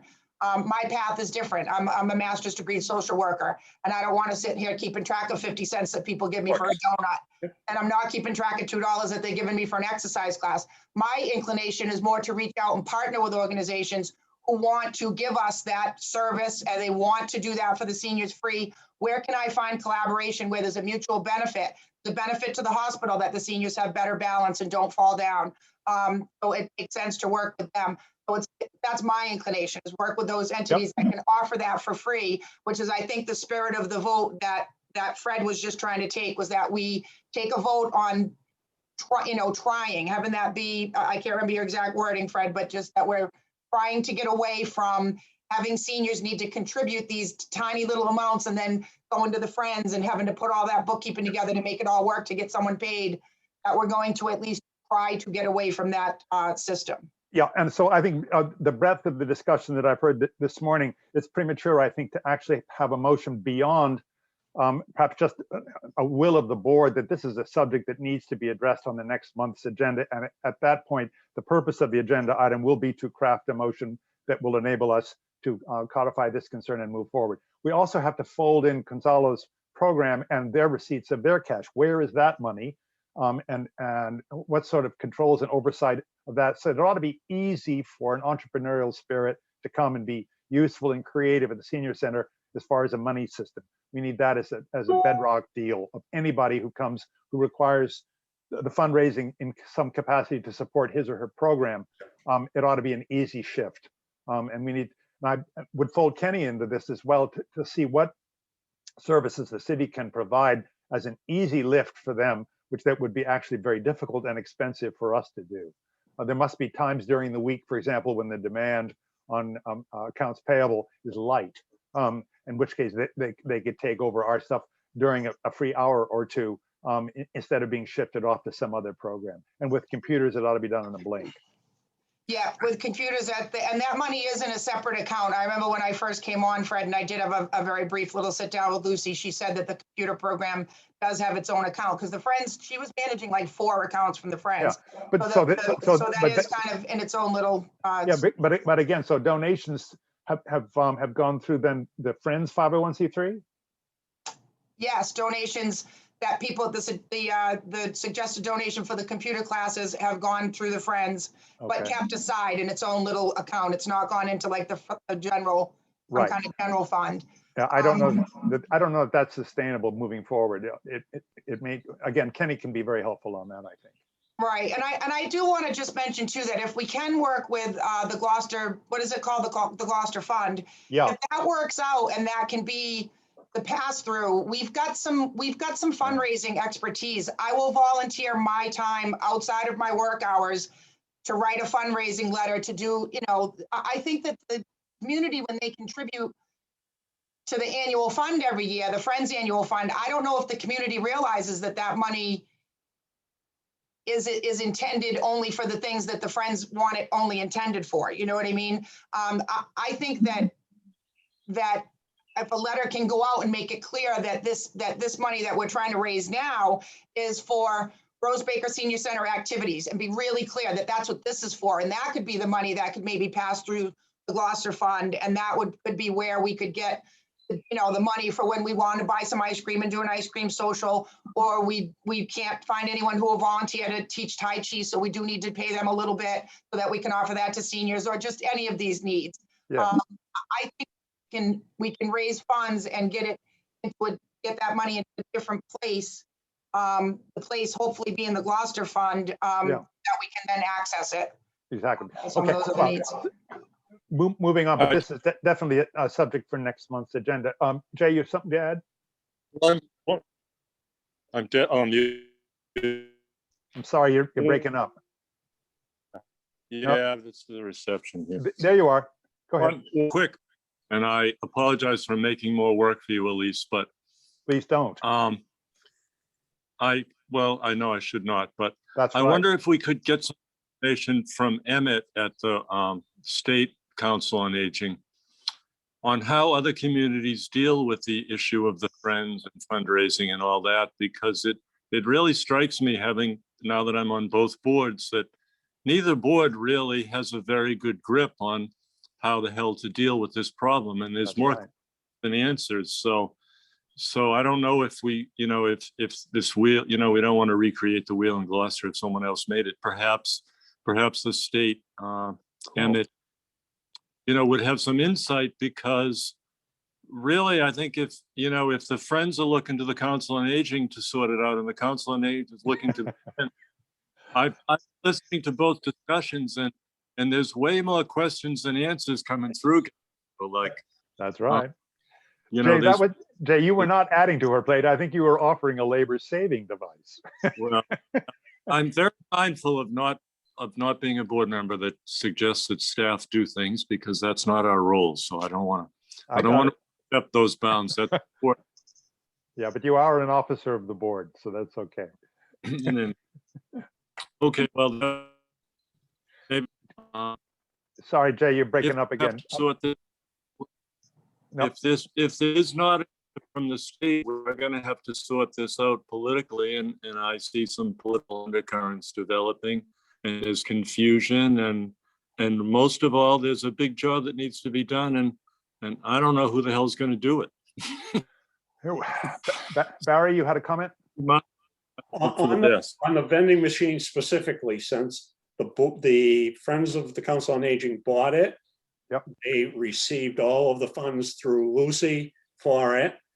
It is a cash positive, $1,000 a year approximately. I take nothing out of it. Again, all I do is to work on it. I'd be happy to meet with Howard, with Kenny, any of them, so as to set up a very simple pass-through.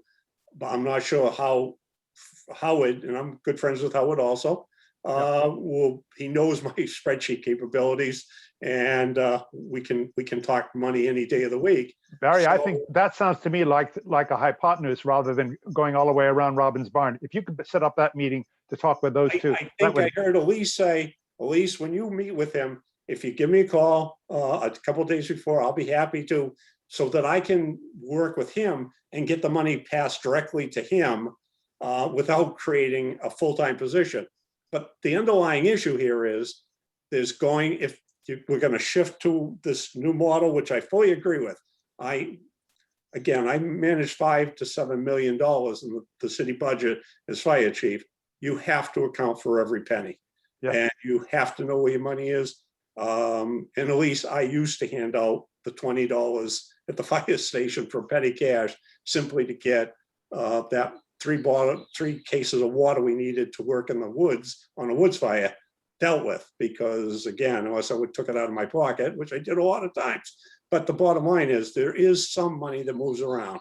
But going back again, Elise, if I can meet with, when you meet with Howard, I'll be happy to meet. And I can find a way through spreadsheets and documentation to give the money through to his group and then get the money back for the receipts. Or Barry, you could actually, if you could meet with them before Elise has her meeting, that might give a more structure to what Elise can expect as a result of her meeting time. So I would have to meet with the friends. Is that what you're saying? No, that you would meet with Kenny and with Howard. Kenny and Howard? Isn't No, that what I you don't offered think to Kenny, do? No, Kenny doesn't need to be involved, I don't think. I was offering to piggyback on a meeting with Elise that she said she was going to have with Howard, or trying to set up with Howard. He's hard to reach and get to meet. I know what you're going through, Elise. But to work with them on that so that one issue, the vending machine, continues to supply money to the friends. That's all I'm saying. Okay. And that's not kind of, there are other things that are in a similar vein, Barry, that need to be worked out. Like, so when we do take in bigger money, issue. when we do take in money that goes to the friends, like for the trash bags, for instance, we take in money that goes to the friends. And then we need to get that money back from the friends to order more trash bags. So whatever the solution is to things like that, that'll be the same solution for the vending machine too, I think. So Yes, it will. if you want to be there and sit through the whole meeting just to hear that one answer to that question, your participation is always welcome. Fine. But I think that we'll probably be, once we have that meeting, we probably can just get you that answer. The answer will be like, drop the money off to Howard's, whatever the answer is for some of these other situations where money does still have to come and go. That answer, I think, will be the same answer for the vending machine. Yes, it will. Okay. I agree. Okay. Yeah. All right. Then anything further on this discussion? Yeah, just a quick caveat, just for those of you who are new to the board and don't know. So I was the guy who went to the Friends to solicit them for monies to buy a vending machine. And it seemed like a good idea, would make money for the center, et cetera, et cetera. It was. And it only works because Barry has put in a huge amount of effort over the years to sustain it. But this is my point, was when I went to them, there were a lot of business people there, and I had to have a business plan in hand. They were very mindful of what it cost, what it was going to bring in. They really made me jump through several rings of fire. But they intended to fund it from the get-go, as they do fund any reasonable request that comes to them. So I think that you should all be comfortable that they've done a real good job for the last several decades in funding things at the senior center. And, their given task is to keep the money out of the politicians' hands so that, more reasonable minds can do programs for seniors, because often politicians have other pressures, That's their purpose and their goal. And I want you all to know that in the case of the vending machine, they were really mindful of, I don't remember the monies now, it was a long time, but whatever the damn thing cost, they wanted to see what the return was going to be and if it was going to work. And they had a bunch of business people that I had to jump through a bunch of hoops for a morning with, and it was great. It was good to see how they work. So just know that you're dealing with a very solid, experienced group of reasonable people there. I'm certainly not, I don't want to see some sort of rift develop. I would add that they have been sending out a fundraising letter for a long, long time, It's They, very, yeah, they didn't touch that fundraising letter this year, Jay. I did that in its entirety. On my spare time, not one member of the Friends touched that annual appeal. I wrote it. I got in touch with the letter house. I managed it. I took all the returns back in. We Well, did that. Not one friend touched that letter, Well- and it raised over 20 grand. Just that caveat I want in there too. hang on, that's great. I think it was, well, They you didn't know, do anything. All Howard did was give me a JPEG of his signature. That's all he did. yeah, well, that was something that Lucy always did, so they probably felt weren't geared up to do it, you know? And Okay. apparently that wasn't correct. Okay, moving on. Can I just say one thing? Yes, Elise, Rosalie. Elise, anytime you have something like that, I think you should use us. I I'm would willing love to to, Rosalie. volunteer. I'm willing Yeah. to stuff envelopes. Roseanne Yeah. and I are willing to help anything, Yeah. anything you need. So Yeah. use us to help you with that, because Yeah. your plate is full. That's what I I'll mean. help Yeah, you and I too, know I've got Elise. help with fundraising. If we get this new arrangement with the Gloucester Fund and we need to start doing some fundraising, fund it, I know I've got you and Roseanne in my corner, and boy, the three of us can make great things happen, Rosalie. Cool. And I'll help too, Elise. Awesome, Suzanne. Thank you. Okay. In the interest of time, move on to the outreach coordinator hiring committee. I want to volunteer myself, and I want to volunteer Roseanne Cody, who asked me to do that for her while she's off on a high school reunion or something like that Nice. this morning. We need to move this on expeditiously. How many on this board want to participate?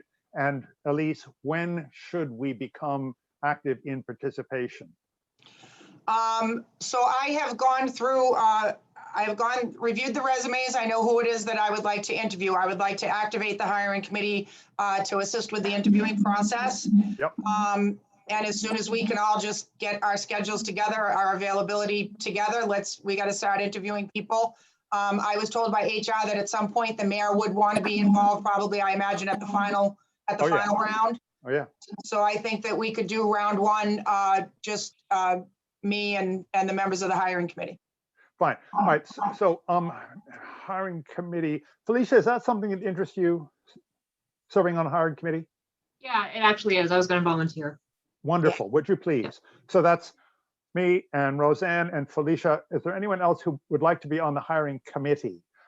Understanding that when we get close, I would be sending stuff around to all members to at least give a look-see at the directions that we are taking. So people will not be shut out of the process, but the limited number of people would make it, I think, more easy to work with. So do we freeze a nomination what we have now? Cool. Thank you. Felicia will be in touch. So so interviewing will be me, you, Fred, and Felicia, and that's it, right? Roseanne Cody. Oh, and Roseanne, right. Okay, that's awesome. Good. Thank you very much. So good. Moving. Oh boy, moving on that. Yay. Okay. Let's see. Building facility, the generator. That's moving along. The mayor wants that, and she certainly wants it in by winter season.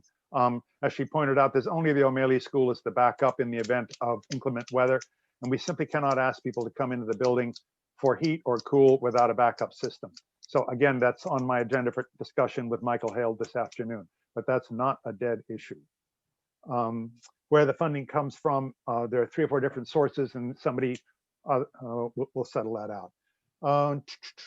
Again, just an idea I had. I wonder if we might ask, particularly if we're going to be knee deep in electricians and generators, if we might have an electric car charging station installed in our parking lot, as being also a means of drawing people to the senior center to come, similar to the machines they have in front of City Hall. Does that seem like a decent idea to pursue? Any comment on that? I'll second that. It is the future, Fred. There's no 2 ways about it. And the more that there are within a community, the faster they will get here, and the lower will reduce the carbon and start to deal with some of the climate issues. Cool. So that's a subject I can discuss with Michael Hale when I meet with him. Is that all right, by the will of the board? Okay, we don't really need a motion on that. It's just, Rosa, you going to say? Yes, I've driven the electric bus, the electric car when I worked as a food inspector, and we had the charging stations at CADA. The only thing is we're limited to space for parking spaces at the senior center. Yeah. When someone comes to charge their car, they're going to be there all day. So we would see people come, park their car there, they would smoke, throw cigarettes out, the parking lot where they charge their car, there was cigarettes there, it was a mess. And you're gonna hold up a parking space for a long time down there. Okay. Takes a long time to charge a car. Yeah, one of the advantages of having a generator is that you can access much more powerful electricity specifically to feed the charging station, so that it's similar to what you would get in a commercial place. It's the advantage of having a generator on site is that when it's not being used to power the building, it has all of that electric generation possibilities, and the process of recharging a car's battery, vehicle's battery, is much faster than simply plugging it into a wall. But yeah, I hadn't thought of that there is a mess component simply by having people hanging around. Yeah. Where was that one, Rosalie? At CADA. Okay. Yes, yes, We had Senior Hall. Yes. Felicia, you want to comment on that? No, it's just the City Hall Annex.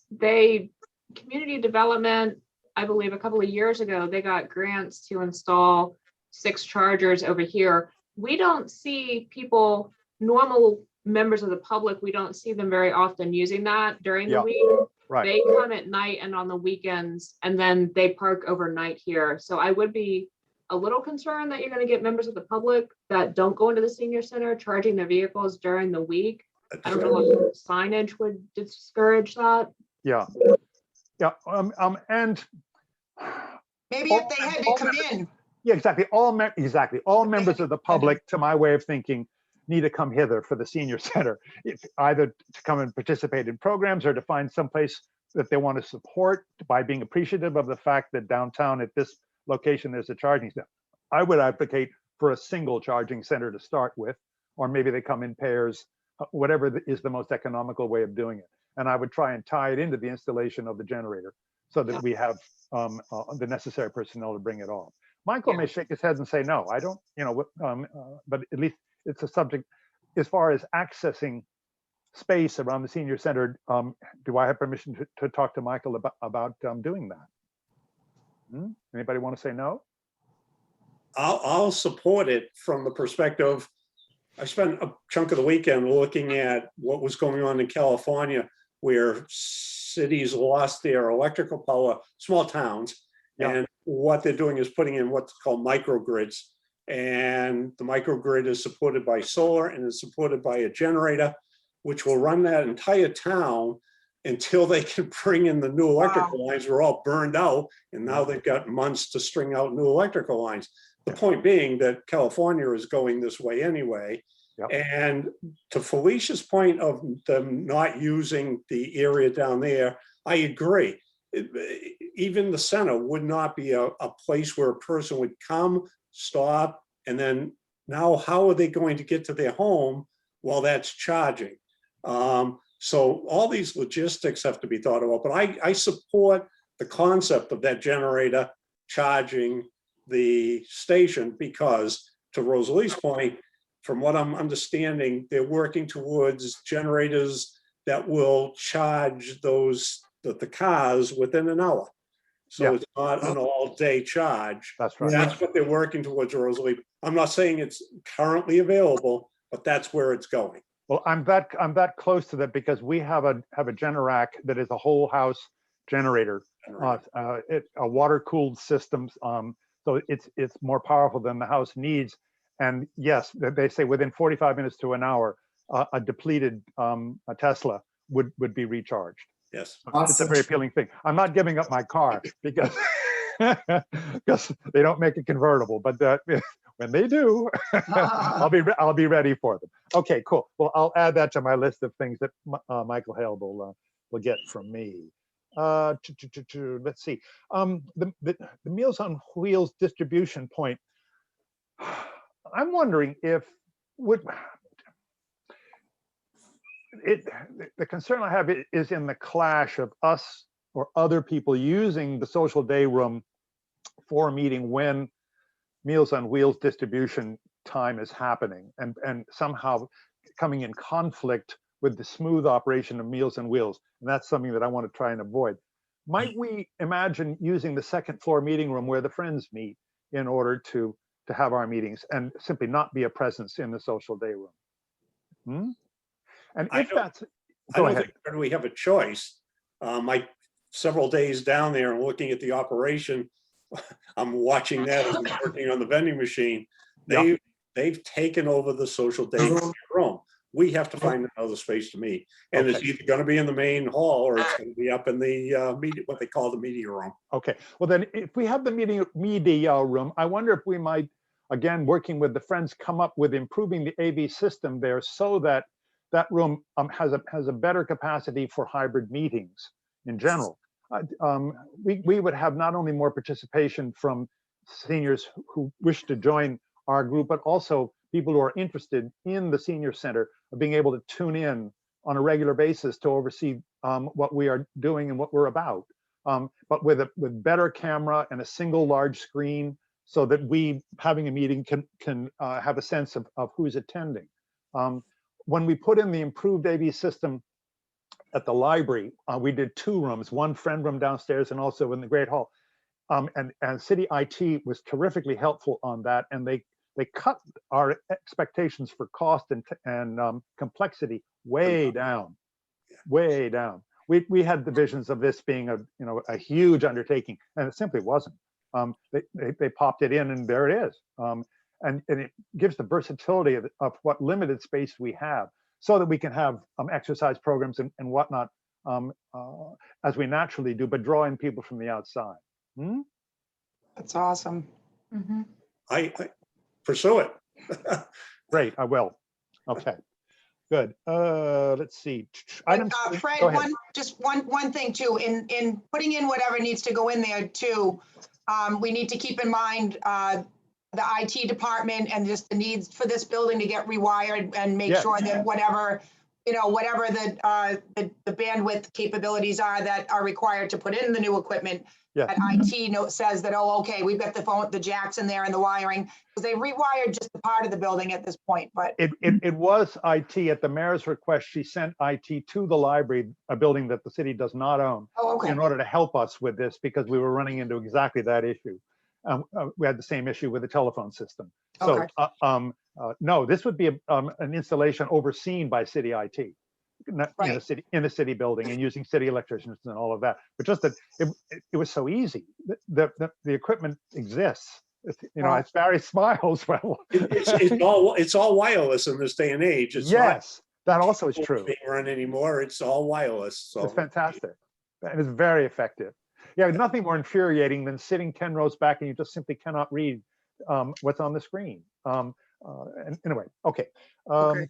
Items for the next agenda. We've got a list already of things that we were going to be adding. To the best of my knowledge, the only motions we had today were to approve the minutes. Am I correct on that? Correct. Everything else is will of the board. Yeah. Fine. Anybody going around the table thinking of things that might have occurred to you after we've left the subject that you want to speak on further before we move to adjourn? No, Fred, please, go ahead. In this vein, we've had Julie with us all day. Julie, did you have any questions for the board or anything you would like to say? Thank you for staying with us this long, but. Personally, I'm fascinated. I hope you can hear me. Yes, we can. Okay. I was wondering, I was looking to Fred there when he was getting to agenda item number 9 there, because I wanted full disclosure. I've applied for the position of outreach coordinator. I figured in doing my research, as I've been reading Elise's newsletters and different things I'm searching online, visiting one of your meetings would be a great way to figure out what's going on. Yeah, exactly. So I wondered if you were going to ask me to get off or something. I figured I was looking to you, but that is why I'm here. But my silence was acknowledging that that you are an applicant.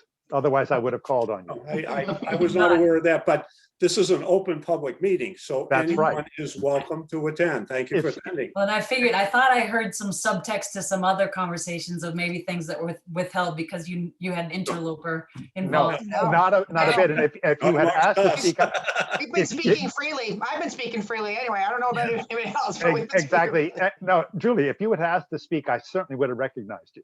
No, without again. question. Okay, well, thank you. My purpose was to observe and learn. Good. Thanks for That's what I coming. presumed. Yeah. Yeah. Okay. welcome. And again, going around the table, anybody have a thought that they want to add before we call for adjourn? May I have a motion to adjourn then, please? Motion to adjourn. Thank you, Barry. Is there a second? I'll second. Thank you, Felicia. We're over and out. Out. Elise, we have a debt of gratitude to you already. I have a debt of gratitude to all of you. Thank you so much Good. for everything. Thank you for, it's so amazing to have, like I said, it's different and it's a lot, but it's just so amazing to have the seniors again. I have these moments where I just well up. I look out and see the dining room full and everybody happy, and they're all saying they're happy to me. They're telling me, and I just come upstairs and cry. So I'm gonna stop now so I can cry a little bit, and I'll see you guys next month. Happy day. Sooner. Some of you I'll see you sooner. Have a great day, everybody. Thank Okay. you. Thank you so Bye. much. Elise, we're Bye. here for you. We're here for you, Elise. Thank you, Rosalie. I know. Yay. Thank you. Bye, one and all.